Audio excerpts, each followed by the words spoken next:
तो हम लोग जो राष्ट्रीय शिक्षा नीति पढ़ रहे थे,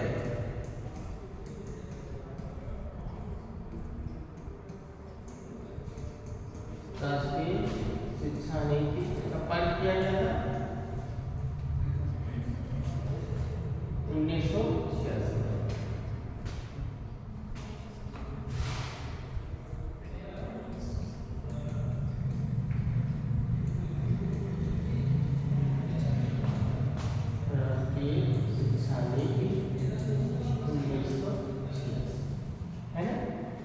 उसके बाद हम लोग देखेंगे कि संशोधित राष्ट्रीय शिक्षा नीति कब पारित किया गया था?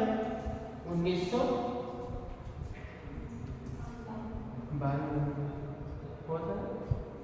इसके बाद हम लोग ने एक चीज और पढ़ा था 1990 राममूर्ति समिति। कौन सी समिति? राममूर्ति,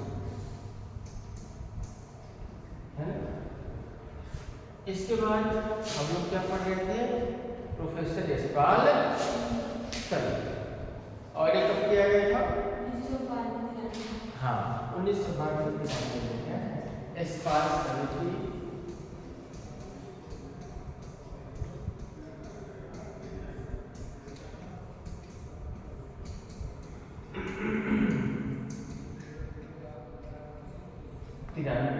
यशपाल समिति।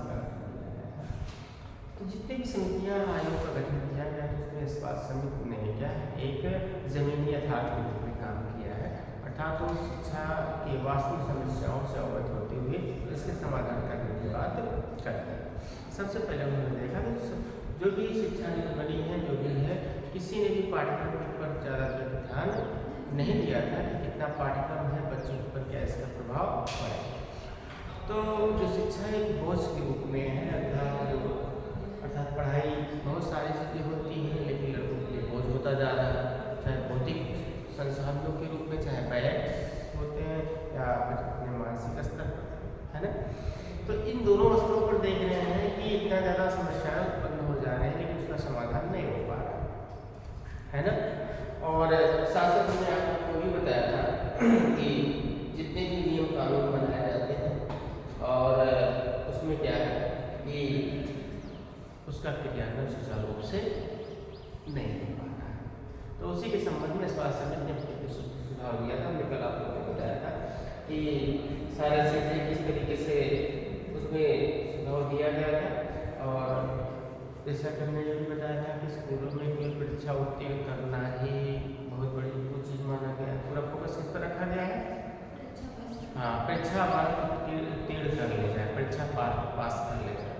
लेकिन क्या अधिगम हो रहा है, क्या इसका प्रभाव पड़ रहा है, क्या आगे इस पर प्रभाव पड़ेगा, इन सब चीज़ों पर ध्यान नहीं दिया जा रहा है ना। तो इस तरीके से क्या है जो विशेष रूप से ध्यान इस पर दिया गया और इसमें ये कहा गया कि जो भी कार्य शिक्षा उत्तीर्ण करने पर किया जा रहा है उस चीज़ को क्या है इस पर फोकस किया जाए कि इसका क्या प्रभाव बालकों पर पड़ रहा है, अधिगम स्तर पर कितना प्रभाव इसके ऊपर पड़ रहा है। तो इस पर फोकस करने की बात इन्होंने कही थी। और फिर क्या है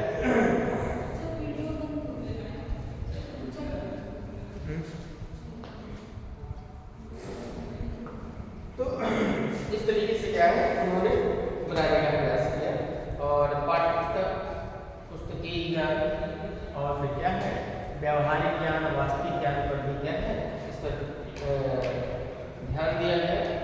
और जो भी शिक्षा संबंधी समस्याएं थी उस सब पर ध्यान दिया गया इसे। और जो भी पाठ्य पुस्तक बनाई जाती है बालक के व्यावहारिक चीज़ों में उत्पन्न होने वाली चीज़ों से कोई मतलब नहीं होता है ना। तो इसलिए बालक को क्या है उद्देश्य उन्मुख पढ़ाई नहीं हो पाती है। तो इसका मतलब कहने का मतलब ये है कि जो बालक करना चाह रहा है किसी पढ़ाई वो कर रहा है, उसका जीवन में कोई उपयोगिता हो। अगर उपयोगिता नहीं होगी तो उसका मन नहीं लगेगा और लोग उसके प्रति आकर्षित नहीं होंगे। तो जो भी उसको अध्ययन कराया जाए उसके जीवन में इसकी उपयोगिता हो।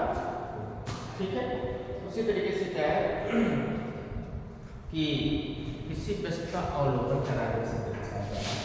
किसी वस्तु का अवलोकन, अवलोकन का मतलब हुआ किसी भी चीज को उद्देश्यपूर्ण अध्ययन करना, है ना। अवलोकन मतलब आकलन करना किसी भी चीज का। तो अगर बालक अवलोकन या अध्ययन कराने पर उसको समझ में नहीं आ रहा है ना, उसका विकास नहीं हो पा रहा, मस्तिष्क का विकास नहीं हो पा रहा है, तो ऐसी स्थिति में क्या करेंगे? चित्र द्वारा अवलोकन कराएंगे। किसके द्वारा? हाँ, चित्र द्वारा अवलोकन कराएंगे। और चित्र द्वारा अवलोकन कराने से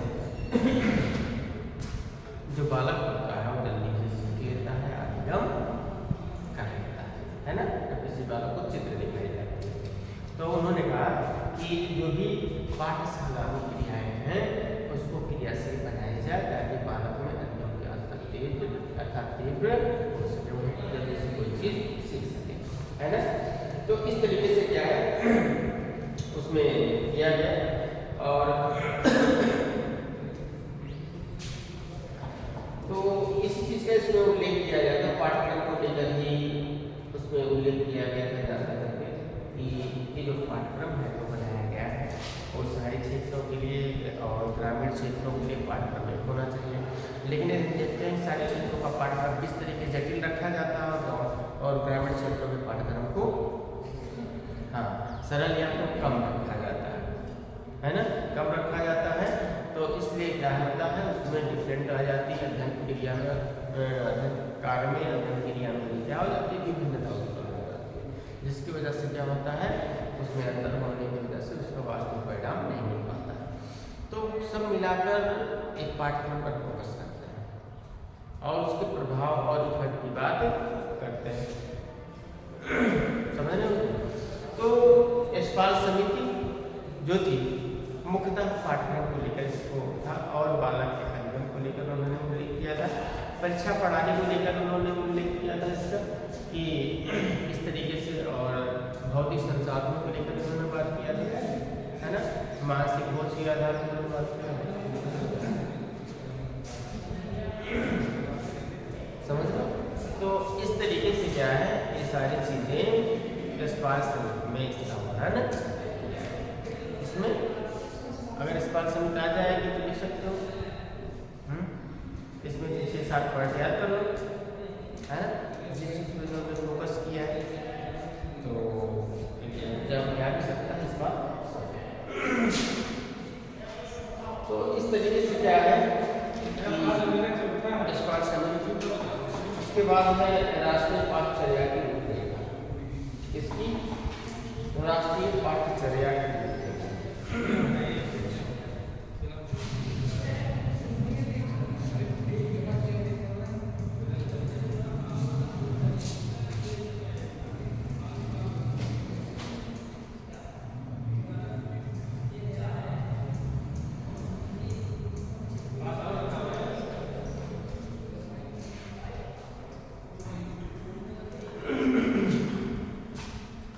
तो राष्ट्रीय पाठ्यचर्या के रूपरेखा के संबंध में शिक्षण एवं आकलन की विधाएं किसका उल्लेख किया गया था? शिक्षण एवं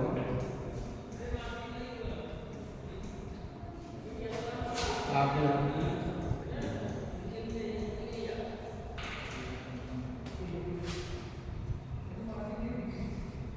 किसका?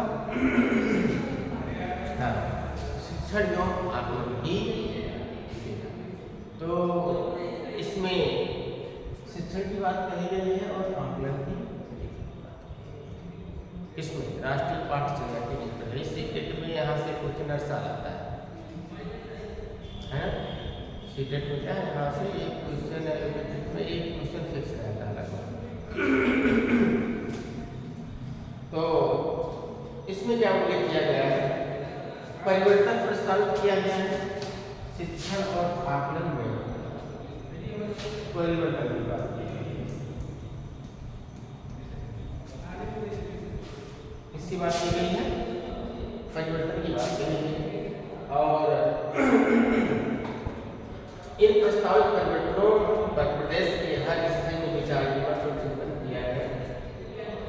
अर्थात इसके संबंध में जितने भी शिक्षण संस्थान थे, विद्यालय थे और प्राइमरी थे, माध्यमिक थे, उच्च थे और विभिन्न प्रकार के विश्वविद्यालयों, संस्थाओं, गैर सरकारी संस्थाओं और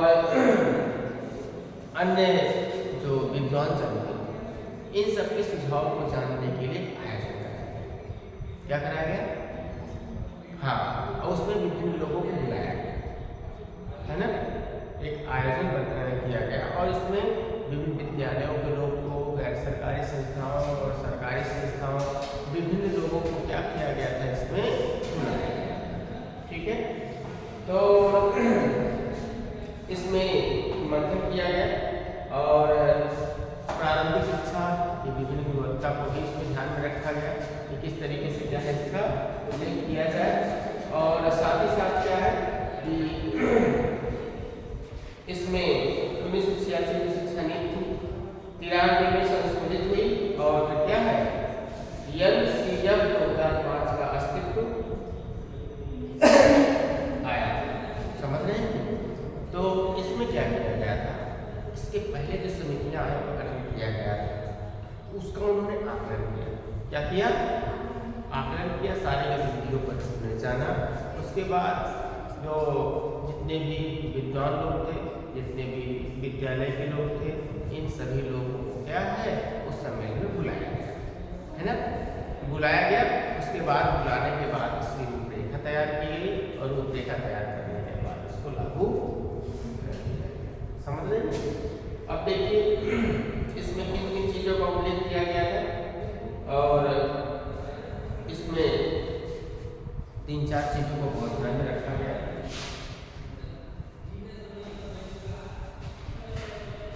तो इसमें क्या है, गुणवत्ता,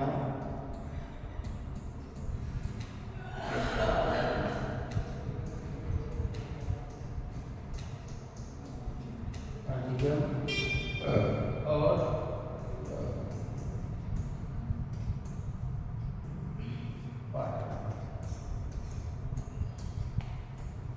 इसमें बालों को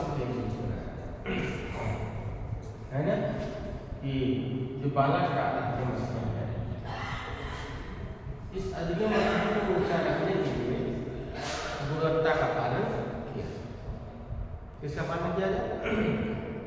हाँ, अर्थात जो अध्ययन है उसमें गुणवत्ता को किया जाए, जिससे क्या है सीखने की क्रिया, कौन सी क्रिया? सीखने की क्रिया और तत्परता, अनुभव, नवीन ज्ञान,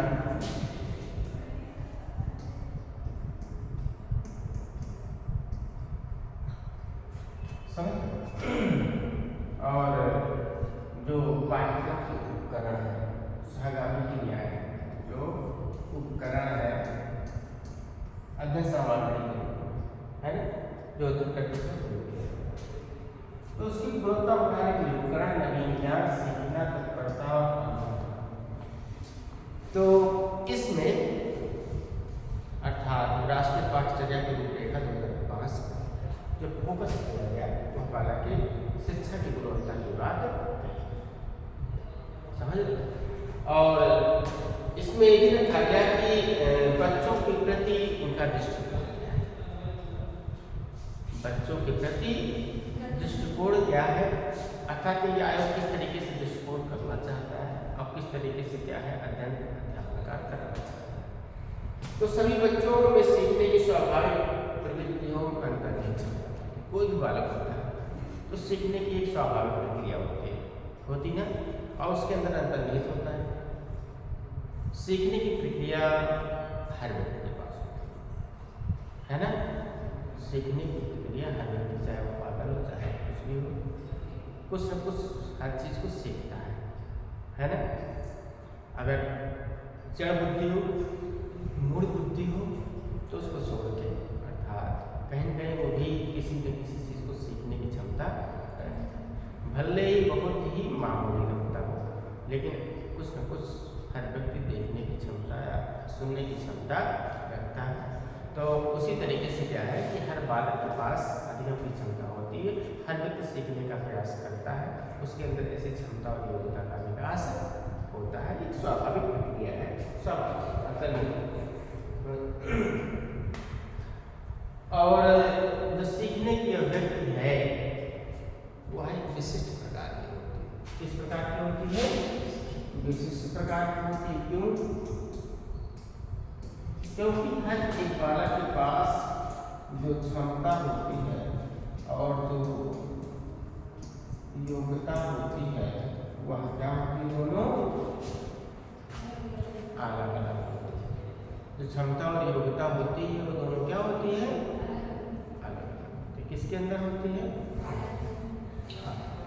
तो जो बालक होता है उसके अंदर जो क्षमता होती है, जो योग्यता होती है, दोनों अलग। हर व्यक्ति के अंदर, हर एक बालक के अंदर अलग अलग होती है ना, कि उसके अंदर कुछ और योग्यता होती है। अब आपके अंदर क्षमता योग्यता अलग है और जिनके पास एक ही है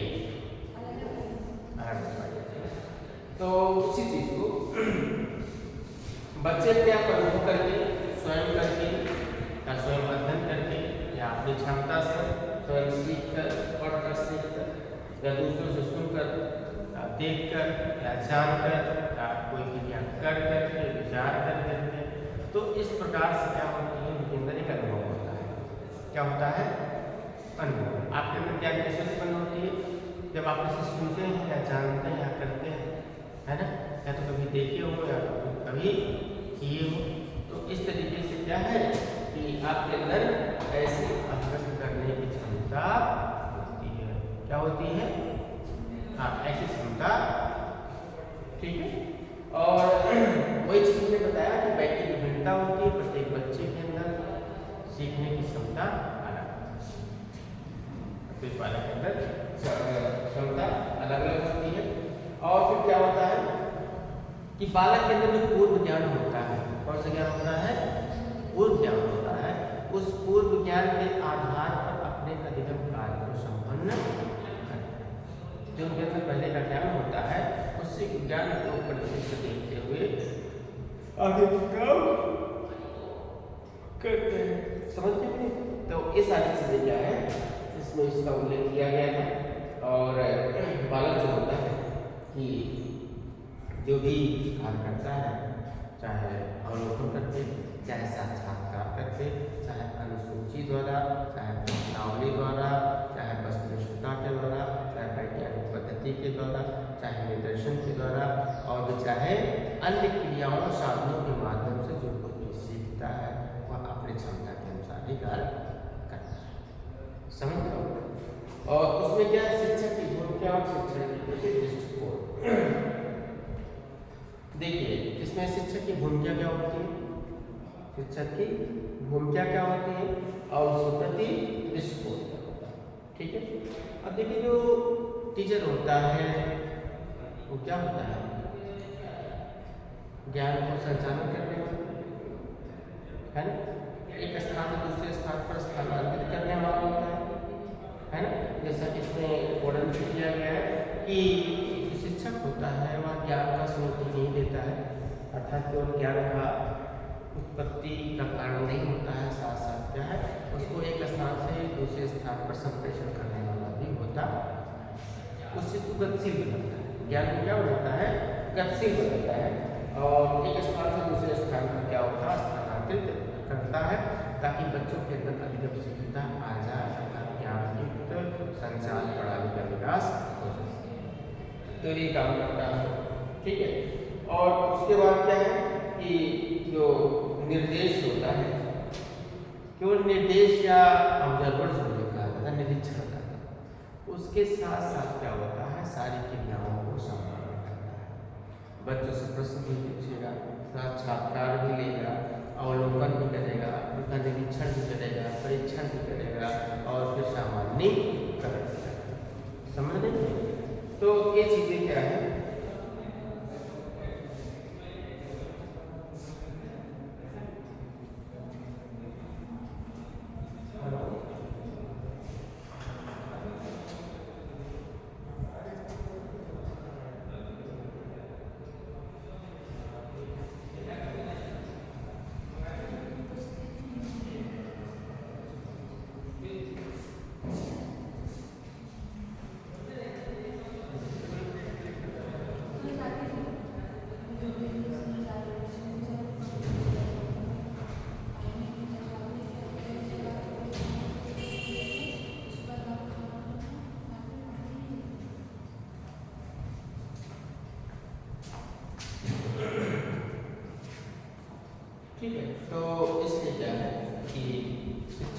में जो अध्यापक होता है, टीचर होता है, वह बच्चों के प्रति क्या होता है, वह अनुकरणशील होता है और अनुकरण करता है, उनमें क्या है, उनके अंदर अधिगम कराता है।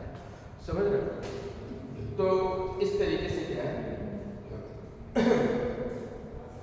कि बच्चों के अंदर सीखने की आदत का विकास करता है, पहचानने की क्षमता का विकास करता है, और साथ ही साथ क्या है, वह सतत अवलोकन और निरीक्षण और परीक्षण का कार्य भी करता है, ताकि क्या बालक उसको सुचारू रूप से अनुकरण कर सके।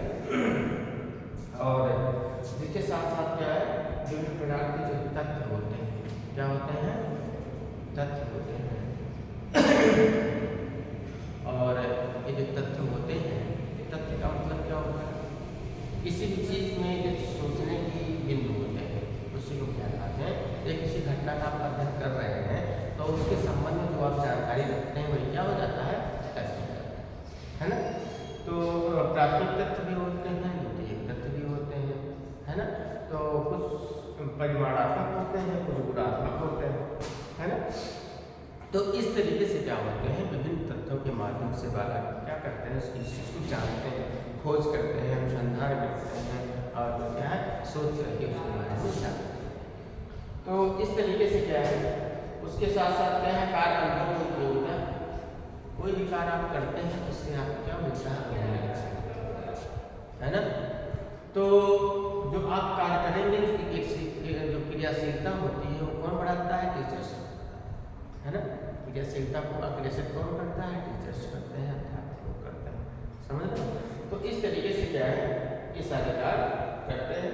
और टीचर होता है, विभिन्न क्रियाकलाप होते हैं, उसको समय समय पर परीक्षा लेता है, परिणाम देता है, मूल्यांकन करता है, उसका उसकी उपयोगिता को सिद्ध करता है ना, कि आपके अंदर क्षमता है कि नहीं, क्षमता है, योग्यता है कि नहीं योग्यता है, उसको जो पढ़ाता है उसका भी करता है, ठीक है। व्यवहारिक रूप से सारे कार्य करते हैं, और जितने भी नवाचार से संबंधित सारे चीज़ हैं, संप्रेषण हुआ है, पाठशाला में क्रियाएं, तकनीकी कौशल विकास हुआ, इन सब जो विभिन्न प्रकार की कम्युनिकेशन की प्रणाली है, इसको टीचर क्या करता है, संप्रेषित करता है, सूचनाओं को एक स्थान से दूसरे स्थान पर भेजता है, और उसी के माध्यम से क्या है, वह और अध्यापन कार्य करता है, ठीक है। तो ये सब सारी चीजें क्या है, वह उसके अंदर ज्ञान का विकास करता है। और फिर क्या है,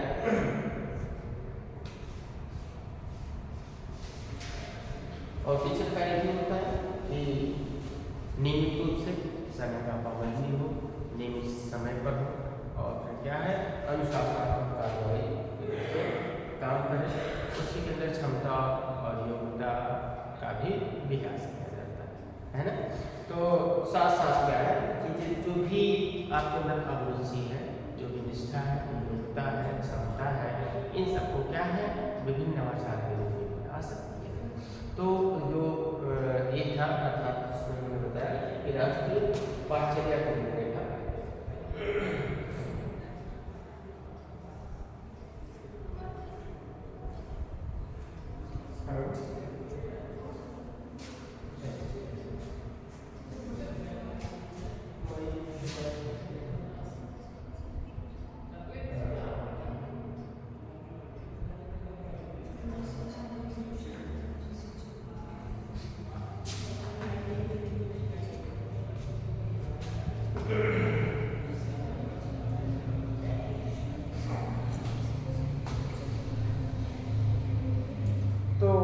इस तरीके से क्या है, जो टीचर होता है वह विभिन्न प्रकार के पाठ्यक्रम होता है, उसको भी संचालन करता है, अनुशासनात्मक कार्रवाई, दंड, सकारात्मक कार्य, नकारात्मक कार्य, जैसे उसकी गतिविधियाँ होती हैं उसको बहुत अधिक बच्चों को कठोर देने की प्रथा हटा दिया गया, मतलब दंड पनिशमेंट दे, तो उस चीज़ को क्या कर दिया गया है, उसको, ठीक है। राष्ट्रीय निजी ट्यूशन को ख़त्म किया जाए, बहिष्कार किया जाए, ताकि जो टीचर्स हो वह कक्षा में अच्छे से बच्चों को पढ़ा सकें, है ना।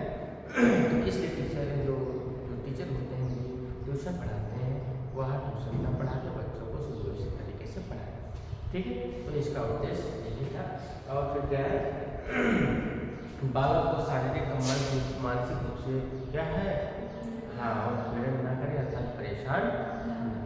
ताकि एक इसका रिपोर्ट है राष्ट्रीय पाठ्यचर्या रूपरेखा में ऐसा वर्णन किया गया था कि बच्चे ऐसा टीचर शिक्षा करें और इस तरीके से कार्य करने का प्रयास करें। तो ये सब चीज़ इसमें दिया गया राष्ट्रीय पाठ्यचर्या की रूपरेखा। तो इसमें कल हम लोग और इसको पढ़ेंगे, है ना।